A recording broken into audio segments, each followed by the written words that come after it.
నమస్తే రమగారు. నమస్తే రమగారు, స్నానం చేయకుండా ఎలాంటి పనులు చేయకూడదు? చాలా చేయకూడదు. చాలా ఉన్నాయా? ఓకే.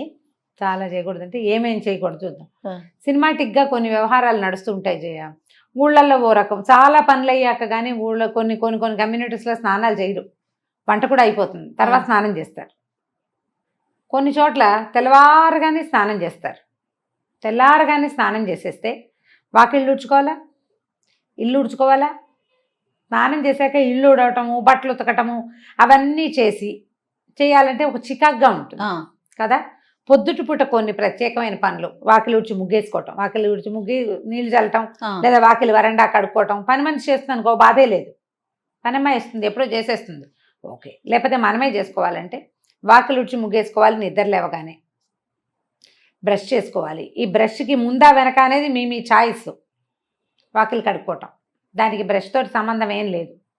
పాచిమొహంతో వాకిళ్ళు ఊడ్చుకుంటారు సాధారణంగా, అదేదో అయిపోతుంది. తర్వాత స్టవ్ దగ్గరికి వెళ్ళాలంటే స్నానం చేసే వెళ్ళాలి. పాలు కాఫీ డికాక్షన్ పెట్టుకోవడానికి కూడా స్నానం చేయాల్సిందే. స్నానం చేయకుండా స్టవ్ ముట్టుకోకూడదు అనే సిద్ధాంతం ఉన్న కుటుంబాలు కొన్ని ఉంటాయి. నాకు ఆ సిద్ధాంతం లేదు. మా ఇంట్లో మడికి పొయ్యి వేరు, మామూలు వంటకి మామూలు పాలకి కాఫీలకి స్టవ్ వేరుగా ఉండేది. అది ఇది ఒకటి కాదు. మా చిన్నప్పుడు చాలా సంవత్సరాలు అలాగే ఉంది. పైగా మడి వంట చేసుకునేటప్పుడు పొద్దుటి స్టవ్ కడుక్కుని స్నానం చేసి స్టవ్ కడుక్కున్నాకే స్నానానికి వెళ్ళి అప్పుడు వంట, కడిగిన పొయ్యి మీదే వంట. ఇప్పుడు నేను కూడా అంతే చేస్తా. స్టవ్ వంట ముందు స్టవ్ తుడుచుకోవటం నాకు అలవాటు. ఇప్పుడు ఇలా సిద్ధాంతంగా చెప్పలేకపోతాం. వాళ్ళ ఉద్యోగాలు, వాళ్ళ అవసరాలు, పిల్లల స్కూళ్ళు, మగవాళ్ళ ఆఫీసులు, వీళ్ళ సొంత ఆఫీసులు, వాళ్ళ ఇంట్లో ఉన్న పెద్దవాళ్ళు, ఇంట్లో ఏదైనా దేవతార్చన ఉంటే అక్కడికి వంట అందించటము, అన్నం వండేసి పొద్దున్నే దేవతార్చనకి ఇవ్వటము, ఈ బోల్డ్ వ్యవహారాలు ఉంటాయి కదా, దాన్ని బట్టి చేసుకుంటారు. స్నానం చేయకుండా దేవతార్చన చేయకూడదు, దీపారాధనలు చేయకూడదు, దేవాలయానికి వెళ్ళకూడదు, ఇతరుల ఇంటికి వెళ్ళేటప్పుడు స్నానం చేయకుండా వేరే వాళ్ళ ఇంటికి వెళ్ళకూడదు. మనం పక్కింటికి కాఫీ పొడప్పుకి అయితే పర్వాలేదు, ఓకే. కాఫీ పొడప్పు అయితే కాకపోతే పొద్దునే వాళ్ళు ఎవరైనా పిలిచారు, వాళ్ళు స్నానం వచ్చాక చేద్దామని వెళ్ళకూడదు. వాళ్ళ ఇళ్ళ నుంచి వచ్చి స్నానాలు చేయకూడదు, అది తప్పు. ముచ్చట్లకి అట్లా వెళ్ళకూడదు అంటారా? ముచ్చట్లకైనా, ఏదైనా తాంబూలం తీసుకోవటానికైనా, ఎవరైనా గబుకొని మనకు అవసరం వచ్చింది ఏదో తెచ్చుకోవటానికైనా, ఒట్టి కాఫీ పొడి గురించి కాదు, కాస్త పెద్ద వ్యవహారాలు. ఎండెక్కాక స్నానం కాకుండా కొంచెం పొద్దెక్కక ముందే స్నానం చేయటం మంచిది. ఎవరైనా కూడా ఆరోగ్యం. బయటికి పనుల మీద వెళ్ళే వాళ్ళు స్నానం చేసి వెళ్ళాలి ఖచ్చితంగా. స్నానం చేసి దేవతార్చనో లేకపోతే ఒట్టిగా దేవుడికి ఒక నమస్కారమో చేసుకోవాలంటే స్నానం చేసి వెళ్ళాలి. ఎప్పుడు కూడా ఇంట్లో నుంచి బయటికి వెళ్ళేటప్పుడు, సాధారణంగా బయటికి వెళ్ళటానికి కాదు, పని మీద వెళ్ళే వాళ్ళు స్నాన నియమం ఉంచుకోండి. ఒకవేళ మీకు అలాంటి నియమం లేనట్టయితే దీన్ని యాడ్ చేసుకుని చూడండి, మంచి పాజిటివ్ రిజల్ట్ కనపడుతుంది. రాత్రికి స్నానం చేస్తాం అంటారు, రాత్రిపూట స్నానం చేసి పడుకుంటారా? రాత్రిగా స్నానం చేసాం, పొద్దునే స్నానం ఎందుకు అని మొహం కడుక్కుని వెళ్ళిపోతారు. స్నానం చేయకుండా కార్యాలయాలకి వెళ్ళకూడదు. ఒకటి, లక్ష్మీదేవి సహించదుట వీటిని. ఓహో, అది యాడ్ చేస్తే తప్ప మనం పని చేయము. మరి సూర్యోదయం అయ్యాక స్నానం అనేది మన నియమం. రాత్రిపూట స్నానం అసలు ఆరోగ్యమే కాదు. ఎండాకాలం చెమట్ల గుండ్లకి ఏదో 8-9 నీళ్ళు పోసుకుంటాం, కానీ అసలు రాత్రిళ్ళు స్నానం హెల్దీయే కాదు, చాలా బ్యాడ్ హెల్త్. సాయంత్రమే చేయ, చీకటి పడుతూ ఉండగా స్నానం చేయొచ్చు. రాత్రిళ్ళు పడుకునే ముందు అన్నాలు తినేసి పడుకునే ముందు చెమట పోస్తుందని ఓ బకెట్ నీళ్ళు పోసుకుని పడుకుంటారు చూడు, వీళ్ళకి వాతపు బాధలు అధికంగా ఉంటాయి. ఆయుర్వేద వైద్యులు వద్దని చెప్తారు. రాత్రిపూట స్నానం చేయకూడదు. గర్భవతులు చేయకూడదు, బయట పీరియడ్స్లో ఉన్న వాళ్ళు చేయకూడదు. తర్వాత డెలివరీ అయిన వాళ్ళు, కొత్తగా డెలివరీ అయిన వాళ్ళు, పిల్లలకి పాలిచ్చేవాళ్ళు, వృద్ధులు, మెనపాజ్లో ఉన్నవాళ్ళు, తర్వాత ఏమో ఒళ్ళు నొప్పులు అవి బద్ధకము హెచ్చుగా ఉండేవాళ్ళు రాత్రిళ్ళు స్నానం చేయకూడదు. ఇంకెవరు మిగిలేరు? అదే కదా కదా, అందరినీ చెప్పేసాం. ఇంకెవరు మిగిలేరు? ఇప్పుడు రాత్రి చేసిన స్నానాలు లెక్కెట్టుకుని పొద్దున్నే నీళ్ళు పోసుకోకుండా బయటికి వెళ్ళిపోతే అదేం ప్లస్ అవ్వదు మనకి. పిల్లలు కూడా కొంతమంది స్కూల్స్కి వెళ్ళిపోతారు రమ్మగారు, నైటే చేసాం కదా అనేసి పొద్దున్నే బ్రష్ చేసుకుని వెళ్ళిపోయే పిల్లలు కూడా చూశాను నేను. సూర్యోదయం తర్వాత స్నాన విధి అత్యావశ్యకము. మన ఆధ్యాత్మికమైన వ్యవహారమే ఇది. శుభ్రత కూడా, స్నానం చేసిన మొహానికి చేయని మొహానికి తేడా ఉండదు, మరి ఉంటుంది కదా. ఫ్రెష్నెస్, నీళ్లు మన పైనుంచి బాడీ పడతాయి. ఫీల్ అవుతుంది ముందు. అది మన మొహంలోకి వస్తుంది కదా, పైనుంచి మొహం కడుక్కుంటాం, మొహం కడుక్కుంటే వచ్చే ఫ్రెష్నెస్ మొహం కడిగినట్టే ఉంటుంది ఉమ్. కదా. స్నానం చేస్తే ఉండే ఫ్రెష్నెస్ బ్రహ్మాండంగా ఉంటుంది. తర్వాత ఏంటంటే బ్లడ్ సెల్స్ యాక్టివ్ అవుతాయి. Activate. సన్నీళ్ళు పోసుకున్నాం అనుకో, జల్లుమంటుందా ఒళ్ళు ఒక్కసారి, ఆ జల్లు అనగా నరాలకి సత్తు వస్తుంది. స్నానము అత్యవశ్యకమైన విధి. అది మడికో దీనికో అంటే ఏదో భగవదర్చనకి మాత్రమే అనుకోకండి. మీ ఆరోగ్యానికి. శరీరానికి మీరు చేసే అర్చన స్నానం. అంతే. ఇది ఒక గుడి కదా, దేహమే దేవాలయము అన్నారు. ఆ ఆత్మ ఇందులో నిలబడింది. ఇది ఉన్నంత వరకు ఆత్మ హాయిగా అందులో ఉంటుంది, ఈ పిచ్చి గూట్లో. దీన్ని శుద్ధంగా ఉంచాలి కదా, దీన్ని యాక్టివ్గా ఉంచాలి, ఆరోగ్యంగా ఉంచాలి. ఇది ఉంటేనే అది ఉంటుంది, ఉమ్. ఇది లేకపోతే అది ఉండదు. అవును. ఆత్మారాముడిని సంతోష పెట్టద్దు మనం. ఉమ్. స్నానం చేయండి, అదే పెద్ద సంతోషం. తర్వాత సంతోషాలు మిగిలినవి. స్నానం చేయటం, అన్నం తినటం, వేళకి నిద్రించటం మానవ దేహానికి అత్యంత ఆవశ్యకమైన విషయాలు.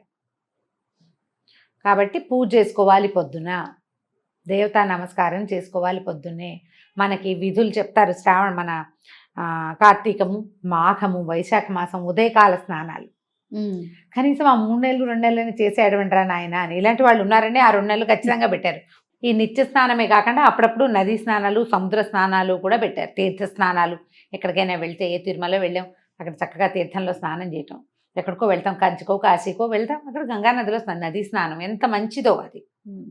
కాబట్టి స్నానం చేసి ఏం చేయాలి ఏం చేయకూడదు కాదు, స్నానం చేయాలి ముందు. అది మానేయకూడదు. ఉమ్. పొద్దున వంట చేసుకోవటానికి స్నానం చేసి వంట చేస్తే బాగుంటుంది, శుభ్రంగా ఉంటుంది. తర్వాత స్నానం ఒక పవిత్రమైన భావన వస్తుంది. మనం ఏదైనా వండుకున్నాము, స్నానం చేసేసి శుద్ధంగా ఉన్నాం అనుకో, ఆ వండిన పదార్థాన్ని తీసుకెళ్ళి దేవుడి దగ్గర పెట్టుకోవటానికి బాగుంటుంది. పాచమొహంతో వంట చేసేసుకుని అది ఎలా పెడతాం? అది పెట్టలేకపోతాం. నేను టిఫిన్ ఏర్పాటు చేస్తాను అని లాస్ట్ టైం ఒక వీడియో చేస్తే, స్నానం చేయకుండానే టిఫిన్ చేస్తారా అని ఒకళ్ళు అడిగారు నన్ను. టిఫిన్ చెయ్యను, ఏర్పాటు అంటే ఇడ్లీ పిండి, దోశ పిండి అవి తీసి బయట పెట్టుకోవటము, చట్నీకి కావాల్సిన దినుసులు ఏమిటో చూసుకోవటం, అదే చేస్తాను. పదార్థం తర్వాతే చేసుకుంటాను. కానీ మనం ఆలోచించుకోవాలి మనకి ఏది అవసరమో అని. ఆహార స్వీకారం కూడా స్నానం చేశాక కనుక తీసుకుంటే చాలా బాగుంటుంది. తీసుకోలేకపోతాం, అట్లా బ్రేక్ఫాస్ట్ చేసేయాల్సి వస్తుంది మన పనిని బట్టి కదా.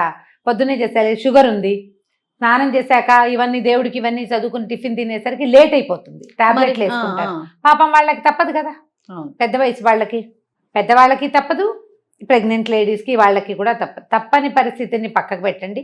నార్మల్గా అయితే తొందరగా స్నానం చేసేసి బ్రేక్ఫాస్ట్ చేయటం, తయారు చేసుకోవటము, తింటము కూడా రెండును. ఇలా చేస్తే కనుక ఎక్కువ శుభ్రంగా ఉండేందుకు అవకాశం ఉంది. ఏ హెన్నో పెట్టుకుంటాము, నెత్తికి నూనె రాసుకుంటాము, గంట నానాలనిపిస్తుంది, ఇంకప్పుడు ఏదో కొంత పని చేయవలసి అయితే ఓకే రమ్ గారు. నార్మల్ ఇష్యూస్ అయితే మాత్రం మార్నింగ్ లేవగానే చేయమంటారా? చేయండి. పొద్దునే స్నానం చేస్తే, స్నానం చేయకుండా పూజ ఎలా చేయకూడదు, భోజనం అలా చేయకూడదు, భోజనము ఎలా చేయకూడదు, బయటికి అలా వెళ్ళకూడదు. ఇవి 3. ఇంకేముంది రమ్మ గారు, ఖచ్చితంగా స్నానం చేయాల్సిందే. మిగిలిన మీ ఇష్టం, ఇంకా మేమే మిగిలిన అన్ని చెప్పారు. రైట్. ఏదేమైనా మార్నింగ్ లేవగానే స్నానం చేయటం ఉత్తమం. మీరు పూజ గీజ ఏం చెయ్యరు. ఒక ప్లస్ పాయింట్ చెప్తా, పూజ చేయరు మీరు. ఓకే, మీకు అలవాట్లేదు. ఇంట్లో ఎవరన్నా దీపం పెట్టుకుంటారు, లేకపోతే లేదు, అది కూడా మనకు అక్కర్లేదు. మగవాళ్ళకి చెప్తున్నా, స్నానం చేయగానే బయట ఏ బాల్కనీలోనో కిటికీలోనో సూర్యుడిని చూసి దండం పెట్టుకోండి. సూర్యుడికి చేసే నమస్కారం ప్రత్యక్ష నారాయణుడు అద్భుతమైన ఫలితాన్ని ఇస్తుంది. ఇప్పటిదాకా మీకు అలవాటు లేకపోతే, ఒకవేళ మీరు కనుక ఈ వీడియో వింటూ ఉంటే, రేపటి నుంచి దీన్ని ప్లస్ చేసుకుని చూడండి. మగవారైనా ఆడవారు కూడా చేయొచ్చు? ఆడవాళ్ళు ఎలాగో చేస్తారు. ఓకే, మీకు అలవాటు లేకపోతే అని చెప్తున్నాను. మీ ఇంట్లో అంటే దీపం, అమ్మాయి దీపం పెట్టుకుంటుంది, అతనికి అలవాట్లేదు, అతనికి ఒకవేళ అసలు మన ఇంట్లో దీపాలే లేవు, ఇది జాతి విచక్షణ లేదు.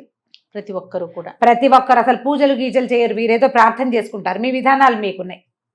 అయినా కూడా మీకు సూర్యుడు అవసరమే కదా, సూర్యుడు అందరి వారుడు కదా. స్నానం చేసి సూర్యుడిని చూడండి పొద్దున్నే, బిఫోర్ 9 చేయండి, చాలా మంచిది. మీకు ఆ సూర్యుని చూడడానికి నచ్చింది అనుకోండి, కాసేపు కళ్ళు మూసుకుని అక్కడే నుంచోండి, ఆ సూర్యకిరణాలు పడేలాగా. ఇంకా సూపర్. ఒక 21 డేస్ చేసి మీలో ఏ మార్పు సంభవించిందో హోల్ హార్టెడ్గా ఇంకొకళ్ళకి చెప్పండి. నేను ఇది చేశా, స్నానం చేసి సూర్యుని చూశాను. ఏం జరిగింది రమ్మగారు? చెప్పండి, ఇలా చెప్పండి అంటున్నా. మీరు చెప్తున్నారే. నేను ఇలా చేశాను, స్నానం చేసి సూర్యుని చూశాను, నాకు ఈ మార్పు వచ్చింది అనేది మీరు గమనించి చెప్పాలి. అప్పుడు పొద్దున్నే స్నానం చేయటంలో ఉన్న ఫలితం ఏంటో తెలుస్తుందేమో, మీరే అందరికీ చెప్తారు. ఎర్లీ మార్నింగ్ సూర్యుని చూడడంలో ఉన్న ఆత్మానందం ఏంటనేది చూసేవాడికే తెలుస్తుంది. మీరు బాగా ఎంజాయ్ చేస్తున్నారు. రైట్ రామ్ గారు, నమస్తే అండి. నమస్తే.